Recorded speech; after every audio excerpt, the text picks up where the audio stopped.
ಹುಬ್ಬಳ್ಳಿ ಧಾರವಾಡ ಮಹಾನಗರ ಪಾಲಿಕೆಯಲ್ಲಿ ಮತ್ತೆ ಬಿಜೆಪಿ ತನ್ನ ಪ್ರಾಬಲ್ಯ ಮೆರೆದಿದೆ.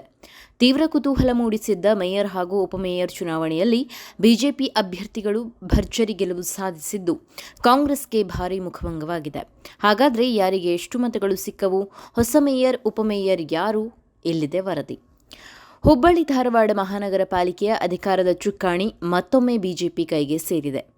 ಮೇಯರ್ ಸ್ಥಾನಕ್ಕೆ ದುರ್ಗಮ್ಮ ಬಿಜವಾಡ್ ಹಾಗೂ ಉಪಮೇಯರ್ ಸ್ಥಾನಕ್ಕೆ ರತ್ನಾಬಾಯಿ ನಾಜರೆ ಆಯ್ಕೆಯಾಗಿದ್ದಾರೆ. ಪಾಲಿಕೆಯಲ್ಲಿ ಬಿಜೆಪಿ ತನ್ನ ಹಿಡಿತವನ್ನು ಮತ್ತೊಮ್ಮೆ ಸಾಬೀತುಪಡಿಸಿದೆ. ಹುಬ್ಬಳ್ಳಿಯ ಪಾಲಿಕೆ ಸಭಾಂಗಣದಲ್ಲಿ ನಡೆದ ಚುನಾವಣೆಗೆ ಬೆಳಗಾವಿ ಪ್ರಾದೇಶಿಕ ಆಯುಕ್ತ ಕೆಎಸ್ ಜಾನಕಿ ಅಧ್ಯಕ್ಷತೆ ವಹಿಸಿದ್ದರು.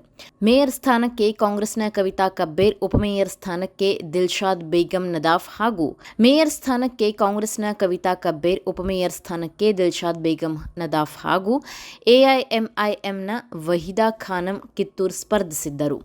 ಮತ ಎಣಿಕೆಯಲ್ಲಿ ಬಿಜೆಪಿ ಅಭ್ಯರ್ಥಿಗಳಾದ ದುರ್ಗಮ್ಮ ಬಿಜವಾಡ್ ಮತ್ತು ರತ್ನಾಬಾಯಿ ನಾಜರೆ ತಲಾ 50 ಮತಗಳನ್ನು ಪಡೆದು ಗೆಲುವು ಸಾಧಿಸಿದರು. ಕಾಂಗ್ರೆಸ್ ಅಭ್ಯರ್ಥಿಗಳಿಗೆ 35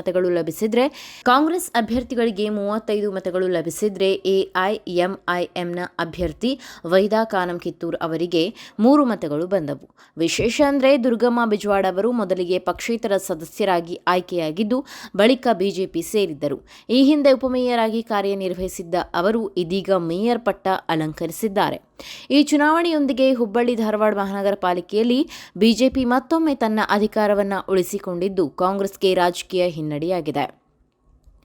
ಇದೀಗ ಹೊಸ ಮೇಯರ್ ಮತ್ತು ಉಪಮೇಯರ್ ನಗರದ ಕುಡಿಯುವ ನೀರು, ರಸ್ತೆ ಅಭಿವೃದ್ಧಿ, ಸ್ವಚ್ಛತೆ ಹಾಗೂ ತ್ಯಾಜ್ಯ ನಿರ್ವಹಣೆ ಸೇರಿದಂತೆ ಜನಪರ ಅಭಿವೃದ್ಧಿ ಕಾರ್ಯಗಳಿಗೆ ಆದ್ಯತೆ ನೀಡುವ ನಿರೀಕ್ಷೆಯಿದೆ.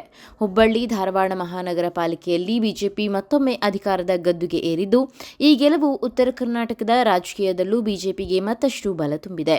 ಇದೀಗ ಹೊಸ ನಾಯಕತ್ವ ನಗರದ ಅಭಿವೃದ್ಧಿಯ ಭರವಸೆಯನ್ನ ಎಷ್ಟರ ಮಟ್ಟಿಗೆ ಈಡೇರಿಸುತ್ತದೆ ಎಂಬುದನ್ನು ಕಾದು ನೋಡಬೇಕಿದೆ.